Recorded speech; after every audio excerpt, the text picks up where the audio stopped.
एक बार की बात है। सुशीला नाम की एक बहुत अमीर औरत फॉरेन ट्रिप पर जाती है। वो एक बड़े से आइसलैंड में एक आलीशान रिसोर्ट बुक करती है और वहाँ अपनी छुट्टियां मनाती है।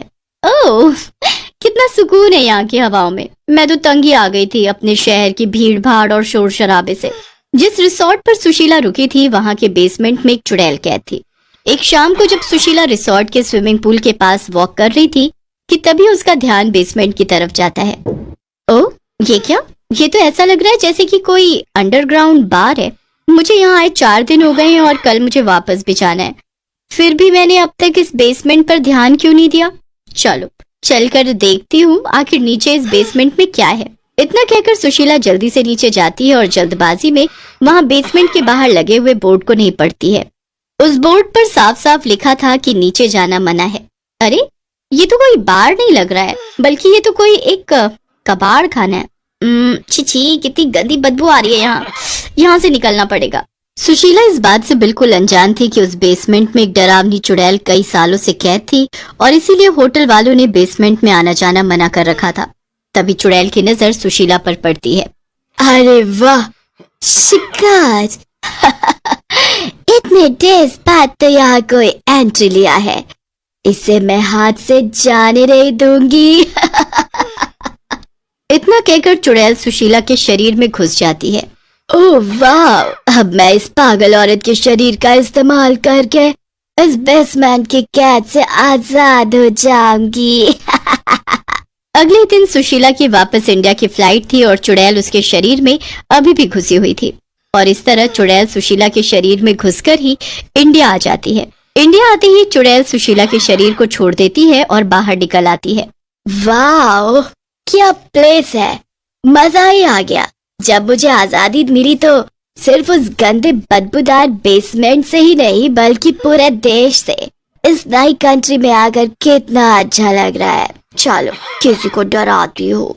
चुड़ैल भटकते भटकते गांव में पहुंच जाती है और कुछ लोगों को एक पेड़ के नीचे बैठकर बातें करते हुए देखती है। वाह, मिल गया मेरा शिकार। देखो कितने मजे से आपस में टॉक कर रहे हैं। अभी जाकर इनके मजे लेती हूँ।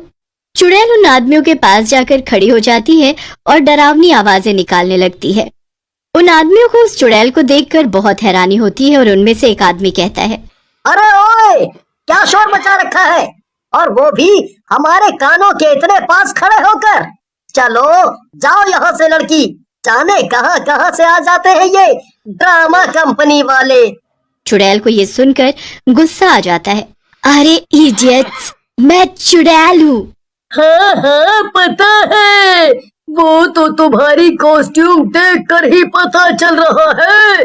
इसमें बताना क्या कि तुम नाटक में चुड़ैल बनी हो, पर जाकर अपनी प्रैक्टिस कहीं और करो। प्रैक्टिस? कैसी प्रैक्टिस? अरे मैं असली चुड़ैल हूँ। अच्छा, तू चुड़ैल है?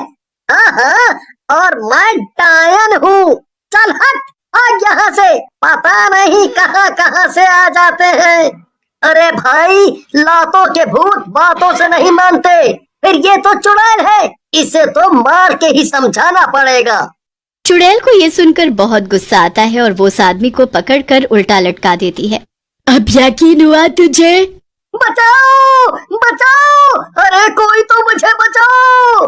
अरे बाप रे, ये तो असली की चुड़ैल निकली। भागो यहाँ से, भागो। चुड़ैल उस आदमी को बहुत दूर पटक देती है।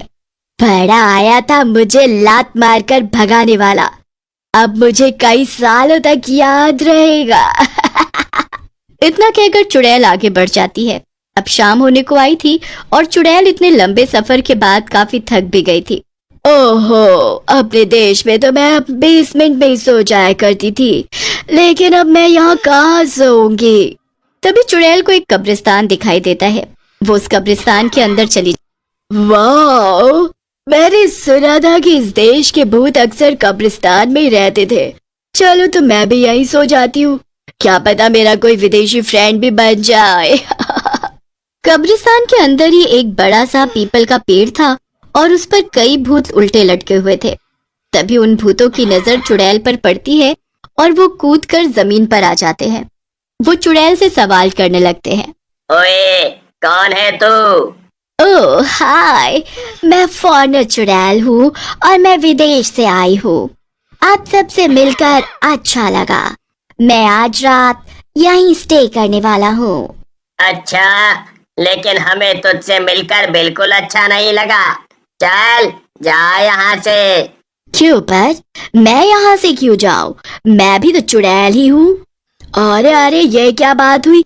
मैं कहीं नहीं जाने वाली। अच्छा, तो तुझे यहाँ सोने के लिए जगह चाहिए ना? तो चल, हमें कोई फॉरेन का गाना सुना और साथ ही उस पर नाच के भी दिखा।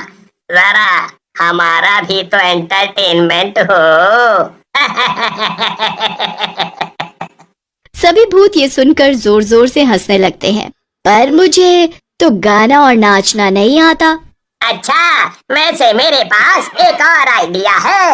अगर तुम्हें इस पेड़ पर सोने के लिए जगह चाहिए तो वो पुलिस स्टेशन देख रही हो ना, कब्रिस्तान के सामने, तुम्हें ना बस वहां जाना है और वहां पर सो रहे पुलिस वाले को जगा कर डराना है। फिर हम तुम्हें यहाँ सोने देंगे। बस इतनी सी बात। ठीक है, अभी जाती हूँ। इतना कहकर चुड़ैल तो पुलिस स्टेशन की तरफ चल देती है, पर उधर सभी भूत हंसने लगते हैं।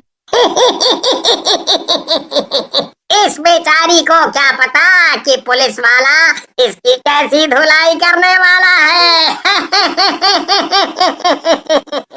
हाँ, वो कोई आम पुलिस वाला नहीं, बल्कि वो खुद पुलिस का भूत है, जो उस पुलिस स्टेशन में सालों से भटक रहा है। और वो इतना गुस्सैल है कि इसकी एक बात भी नहीं सुनेगा। इतने में चुड़ैल पुलिस स्टेशन के पास पहुंच जाती है और पुलिस वाले को डराने की कोशिश करने लगती है। उठ जा पुलिस के बच्चे, ड्यूटी पर सो रहा है, अभी तुझे बताती हूँ। पुलिस वाला भूत कहता है। तेरी इतनी मजाल, ये ले। अरे कोई बचाओ, अरे बचाओ, ये तो खुद ही भूत निकला, वो भी इतना ताकतवर, बचाओ बचाओ। उधर सब भूत ये देखकर जोर जोर से हंसने लगते हैं। तभी चुड़ैल मार खाकर वापस उन भूतों के पास आ जाती है और गुस्से में कहती है, मैं तुम सबको छोड़ूंगी नहीं, तुमने मुझे धोखा दिया। तभी एक साइकिल की घंटी की आवाज आती है। अरे भागो भागो, तांत्रिक इधर ही आ रहा है, भागो भागो। अरे हु इज कमिंग? कौन आ रहा है? तुम सब इतना डर क्यों रहे हो? अरे भूतों को पकड़ने वाला तांत्रिक आ रहा है। भूत पकड़ने वाला तांत्रिक? चल चल, बड़ा आया, अब नहीं बनूंगी मैं बेवकूफ, मैं सब जानती हूँ। तुम लोग मुझे यहाँ से भगाने के लिए ये सब कर रहे हो, पर मैं डर कर भागने वाली नहीं। जाना है तो जा, वरना मत जा, हमें क्या, हम तो भाग रहे हैं। अब तो इस पेड़ पर अकेले मैं लटकूंगी। पर यार, मुझे नकली भूत पकड़ने वाले तांत्रिक की कहानी बता रहे थे। इतना कहकर जैसे ही चुड़ैल पीछे मुड़ती है तो देखती है उसके पीछे एक तांत्रिक खड़ा था। चुड़ैल तांत्रिक को देखकर भागने की कोशिश करती है। अरे बाप रे बाप, ये तो सच में यहाँ पे तांत्रिक आ गया। भागो भागो, कोई बचाओ। इतने में तांत्रिक अपनी एक बोतल खोलकर उसमें चुड़ैल को कैद कर लेता है और बोतल का ढक्कन बंद कर देता है। फॉरेनर चुड़ैल बोतल में कैद होकर सिर्फ एक ही बात बोलती है, इससे अच्छा तो मैं अपने बेसमेंट में ही कैद थी।